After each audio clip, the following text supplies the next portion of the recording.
Mr. Chal, one thing probably you want to just put into perspective about something you alluded to about especially the visual, how to present yourself in terms of your dressing, your body language, and the like. What would you say are the no when it comes to dressing? To, if you're to address an audience, what are the no-nos? I know we have certain general notions on what is the right way of dressing.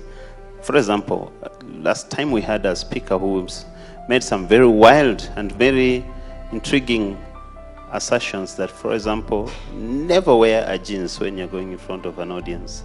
Such kind of, never wear slippers. He said actually that your toes are the worst part of your body to be shown in public. That stigmatized me. I never wear jeans, but in public. But what do you think? I think that your audience should guide the decision on what you choose. Jeans are pretty cool. I think they've found acceptance in this age and this generation. Maybe we might define not those baggy, sagging jeans. Perhaps we can talk a little bit about the parameters. If you're going to go jeans, maybe just something that is well-fitting, something that is not difficult in helping you breathe. You can breathe in it. But the bigger question here is not just do's and really don'ts. The rule of thumb when it comes to dressing is what will ensure that my credibility is, one, enhanced and sustained from my initial credibility to my terminal credibility. What will ensure? How will I dress to ensure my credibility is good? That's one question you need to ask yourself. Then, secondly, you need to be able to ask, what will help me what won't make me disconnect with my audience? I've seen, and this is, let me allude to not just the designs, but let me talk a little bit about also colors, because there's something called the psychology of colors. Colors evoke certain things in our minds. So understand the psychology of colors, but be decent. I always say be decent. Decency is universal. We'll know what is decent when we do see. Yep. Wanting to know, how do I deal with the mean audience, The people who don't smile, you look like, they tell you like, what are you doing there, So how do you address that kind of an audience? Stage fright and the like, mastery of the stage. One way of handling nervousness is moving it from it being about yourself to being about them. Stopping to be selfish. When you're selfish, just talking about yourself, think about them. That's one way. Now, you also need to realize that one way to handle nervousness is preparation. When you're well prepared for something, one step of confidence is added to you. The Olympics are an event that occur once every 4 years. But do you know that the athletes who will be competing in the next Olympics are still preparing even as we talk? Do they wait for a month before the Olympics? Some take years, because once you prepare, whenever preparation meets opportunity, success could be guaranteed. And that is one way. Prepare. Research your presentation. The other way is practice. People think that it's a joke that you can stand in front of a mirror and practice before you make a presentation. Do that the day before. Dress up in how you will. Dress and stand in front of a mirror. And nowadays we even have smartphones. Ask somebody with a phone to record you and then watch yourself. You'll be surprised what you see. Sometimes we have non-verbal cues that we do that we are not even aware of. Sometimes we have things that we say that we are not even aware of. That's one way. Now, once you get to the venue and you still feel nervous, there are certain things called breathing exercises that can help. And lastly, Michael Phelps. How many of us know Michael Phelps? The swimmer. Amazing. The achievements that he has done or made or had in the world of swimming will take generations to be broken.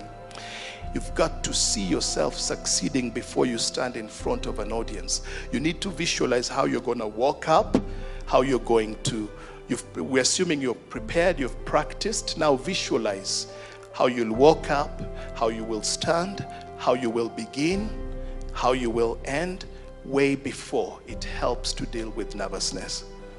Thank you. I think that was an amazing presentation, Mr. Achara. Thank you so much for that. My question is about somebody I was researching on just, I think about 2 weeks ago. A guy called Charles Spurgeon said that this guy was such an amazing communicator. He never prepared any speeches. In fact, he wouldn't decide what to say until, he was actually a preacher in the UK. So he would actually decide what to preach when he got to the stage. So my question would be, what would it take to develop that level of mastery? Because we are told this guy used to speak 4 times a day, doesn't repeat anything in his speech, and doesn't prepare in terms of how we usually go through the pros of preparing. How do you develop, is there a method or a way to develop that level of mastery? Or is it just a gift that probably he has that is superior to the rest of us as communicators? If you're called upon to speak on very short notice, and you haven't mastered the art of just getting up and speaking, what are some of the things that you can sort of run through in your mind in 2-3 minutes so you have your points clear? This is what I'm going to say. That was one. Then the second point was contingencies. So you have a great plan, as Mr. Achara has said. You know what you're going to say, you know the beginning to the end, and you know how it's going to be done. Then something happens, there's a hitch somewhere, the PowerPoint is not working, the mic is not working, that sort of thing. How do you mitigate that and still have an effective discussion or communicate your message effectively? I have 2 questions. One of it is, of course, my interest is the forums, or how do you start as you're just starting out. And then the other one is about stage management. How do you manage a stage so that you're not a distraction in terms of your movement, and also even body management? Hands, do you move them? Do you make gestures? And how far do you move from a certain point? Thank you. Your question, I think I've also come across the story on Charles. He was good at a style of speaking that we call extemporaneous speaking. Extemporaneous speakers are persons who have internalized, they have mastered their presentation, and they're able to just deliver without reading from notes or talking points. I always encourage persons to aspire to be extemporaneous speakers. I discourage, have you seen people who have points and they read, or they beam their PowerPoints and they read word by word, and you're thinking you should have emailed that to us because we came here to listen to you. Extemporaneous speaking requires, remember what we talked about, knowledge? You must have adequate knowledge. And this was one of the leading, he understood the Bible. He was a preacher. He understood the Bible pretty good. I would also perhaps believe that he had a lot of practice, because he didn't always start. That's not where he started. You don't start with the Olympics. You don't start with the big stage. Practice makes improvement. That's what it does. So any opportunity you get when you've mastered your content, use it to improve. Now, let me talk about impromptu speaking. Impromptu speaking is something that will be very common. You go for those family gatherings and you're told, say something. You're at the office, they tell you, say something. How do you handle it? These are the techniques that you need to know. One, be attentive to what the other speakers are saying. Don't go on your phone and forget that there's somebody talking. Because when you stand up, if you've been asked to make an impromptu speech, what can you do? You can affirm what the person ahead of you was saying, or you can dispute what they were saying. That's a strategy. It's one. So be attentive. Secondly, stand up, speak, quickly think of those 3 points. What can I say? How can I refine it and define it further? And how can I conclude when you stand up? Just think of 3. Many people make the mistake of rambling on and on and on. Third, never say, I was not prepared. You know what you do when you stand up and say, I was not prepared, this caught me off guard. What have you done? You have lowered expectations beneath the ground you stand on, and your audience will not expect any better. Never say, I wasn't prepared. Just stand up in stride, say thank you, and deploy those 3 points, either affirm or dispute what the person in front of you is saying. And thirdly, you can have some key standard talking points. This is what we have trained some of the people that we've worked with. When they stand up, when they're asked an impromptu question, you always hear them saying, one of them stands up and says, thank you very much for that question. There are 3 ways to address this issue. Now, anytime somebody says there are 3 ways to address that issue, what do you think?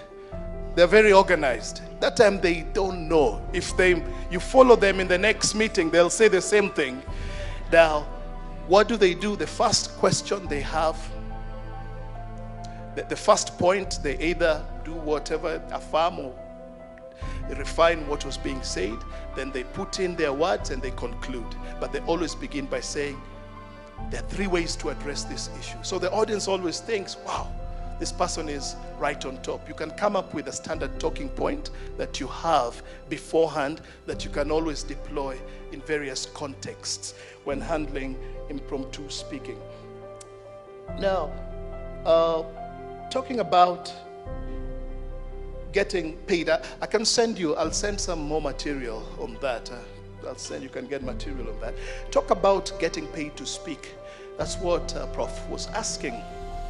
Now, we live in an age where people are getting paid to speak. Myself, I get paid to speak. And when I talk about this progression from when I started to the fees that sometimes we now ask for, there's been a journey. And there are certain things that you need to know when you are getting onto the paid speaking circuit. One, the first thing you need to ask yourself is my content solid? And then, if your content is solid, you need to ask yourself, how do I differentiate? Can I say the same thing that Tom said, but make it more compelling? Because people will ask you to come and speak if you can make your presentation more compelling. Come tell us about marketing, but we don't want to hear the basic standard textbook approach to marketing. We want to hear it a little differently. Now, once you have defined what your message is, refine your topic, use all those techniques that we've talked about, ensure that good story, ensure that it is compelling enough. Then look at how do you brand yourself. Personal branding is key in the field of paid speaking. And this is what you do. You could once you have a clear message, you can ask, how can I get my message out in the world? There are people who have done it through books. Before we met, I knew him because of his writing. His words through books preceded the interaction.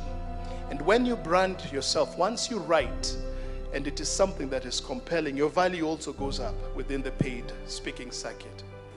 Managing the stage, let me just show you something that you can be able to use, because he asked something that I forgot.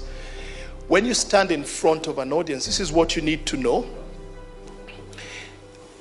Mark what you call is your center, right? And the center is a place where you can make eye contact with the person seated the farthest on your left and the farthest on your right, and you can see that person right at the back and that person right at the back. Now, once you mark your center, then mark up how far you can walk on your left and determine how far you can get to without infringing on their space and without getting out of range with the camera. You could ask the camera crew before beginning the conversation, how far can I move? So we have something we call the circle of movement. So what you'll be doing is, you'll just be speaking and you maintain eye contact with everyone. You try and look at everyone as you move. See what you're doing. You're moving from here and you're just speaking. You're talking. Get back to your center. Then move from your center again to the right side, because you're predetermined the farthest that you can get. And you could move back. So it's something like a circle, you know, just moving. You could do that. You could do that, get back to your center, then move this way and get back to your center. What you don't want to do is show your back to the audience. So just utilize that. And if you look at, if you go online and look at TED Talks, you'll see that they have something like a red little carpet. That's what helps to guide that. But you can do it without having a red carpet. You can just mark up. And when you have a camera in front of you, you could talk to them and tell them, how far can I be able to move? And they could use certain stickers or markers on the ground for you before you begin your presentation, so you know how far you can be able to do that. That's when you have a microphone that is a roving microphone. It's not fixed on a lectern. So find what works for you. Right, let's appreciate Mr. Chara. So indeed, it's been a great pleasure hosting you for this second edition of Acceleration Forum. We are getting invitations across the country for those who missed the previous sessions, and we will be inviting some of you to join us in other places, and I'm sure Mr. Chara will be glad to be our co-host. And remember, Acceleration Forum's philosophy is to inspire your excellency. We believe that the quality of your life is in direct proportion to your level of commitment to excellence. Show me your level of commitment to excellence, I'll show you the quality of your life. Don't pursue success, pursue excellence. Success will catch up. With the permission of my expert coach, His Excellency, I would want to just say, I think ABC of this is 1, authenticity, A, B, brevity, keep it short and sweet. Is that so? Is that what we say? Right? And C, clarity, your content. And he has dealt in those ABCs in details. Authenticity, brevity, clarity. All right?